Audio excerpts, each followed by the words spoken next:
Minute Papillon, c'est Sandra et aujourd'hui je fais un épisode sur les diagnostics avec Nicolas.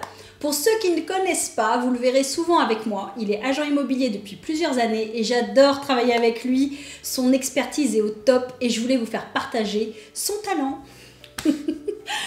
Donc aujourd'hui avec Sandra, on va faire le tour des diagnostics que vous devez faire pour vendre votre bien. Allez, à tout de suite.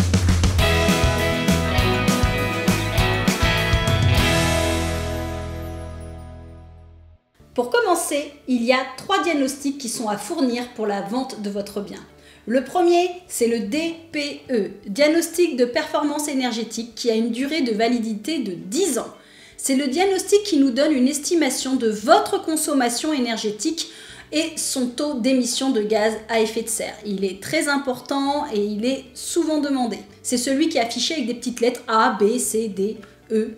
Ensuite, nous avons l'ERP, qui informe votre acquéreur sur les risques et pollutions auxquels est exposé votre logement. Ce diagnostic fait état des risques naturels, miniers, technologiques, sismiques, radon, etc. Oh là là, c'est compliqué. En gros, c'est qu'il n'y a pas de volcan, d'avalanche, de tremblement de terre autour de chez vous. Tu vois, c'était plus simple. C'est plus simple. Le dernier diagnostic, valable 6 mois, obligatoire pour tous les biens, c'est l'état relatif à la présence de termites. Les termites, c'est quoi? C'est des petites bébêtes qui mangent le bois. Et à partir du moment où c'est chez vous, attention, la maison, boum, elle peut tomber. Renseignez-vous auprès de votre mairie ou de votre agence préférée pour savoir si vous êtes situé dans une zone déclarée par un arrêté préfectoral. Bon, arrêté préfectoral, vous n'allez pas chercher sur internet, il suffit de téléphoner à votre agence ou vous téléphonez à votre diagnostiqueur près de chez vous et il vous dira si vous êtes dans une zone délimitée de présence de termites ou pas. Voilà, c'est plus simple, un petit coup de téléphone. C'est plus simple. Les autres diagnostics à fournir pour la vente de votre bien ne sont obligatoires que dans certains cas. Par exemple, si votre bien est une construction de plus de 15 ans, vous devez faire établir un état des installations de gaz et d'électricité qui nous informe des éléments de ces installations qui ne sont plus aux normes.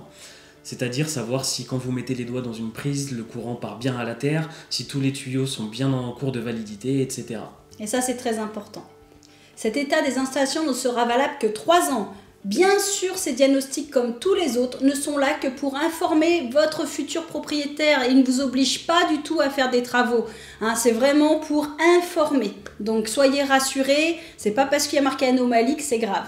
Si votre bien est une construction datant d'avant 98, vous devez faire un repérage de matériaux contenant de l'amiante. En plus de cibler ces matériaux, ce diagnostic nous informe également de l'état dans lequel ils se trouvent.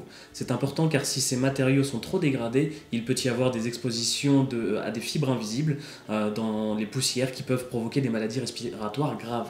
Oui, c'est vrai que ça fait peur, mais rassurez-vous, si rien n'est dégradé ou si ce sont des matériaux à l'extérieur, les risques sont vraiment moindres. Il suffit de ne pas gratter, vous n'allez pas lécher ou respirer des résidus d'amiante. Si vous avez de l'amiante sur le diagnostic, la durée de validité du document est de 3 ans. Attention, c'est pas grave, ne prenez pas peur, s'il vous plaît. Pour les biens datant d'avant 1949, il faudra fournir également un constat des risques d'exposition au plomb. Le plomb est généralement présent dans les anciennes peintures. Comme pour l'amiante, celui-ci a son importance du fait des risques de maladies si les matériaux sont trop dégradés. Le diagnostic est valable 1 an, sauf en cas d'absence de plomb, où la durée sera illimitée. Si vous vous trouvez dans une copropriété, vous devez également fournir un certificat de surface loi Carrez qui a une durée de validité illimitée. Le diagnostiquaire mesure votre logement en surface habitable, c'est-à-dire toutes les pièces 1,80 m d'auteur. Les surfaces qui ne rentrent pas dans ces critères sont appelées surfaces utiles. Vous pourrez les retrouver dans votre diagnostic si le diagnostiqueur la mentionne. Vous pouvez le demander également à votre diagnostiqueur de le faire. Ça vous permet justement de voir si votre diagnostiqueur est un bon diagnostiqueur. D'ailleurs, ça sera dans une prochaine vidéo. Enfin, pour tous les biens qui ne sont pas en copropriété, vous devez faire un état de l'installation d'assainissement pour vérifier la bonne séparation des évacuations des eaux usées et pluviales. Pour effectuer ce constat, rapprochez-vous de votre commune car la réglementation peut changer en fonction de la localisation de votre bien. Certaines agglomérations, comme Cœur-d'Essonne, prennent en charge cette enquête de conformité par le biais de Suez. Ouais, Nicolas et moi, comme on travaille dans le 91, du coup, on se sert de ce biais-là pour nos conformités d'assainissement. Voilà, donc cette vidéo est terminée concernant les diagnostics.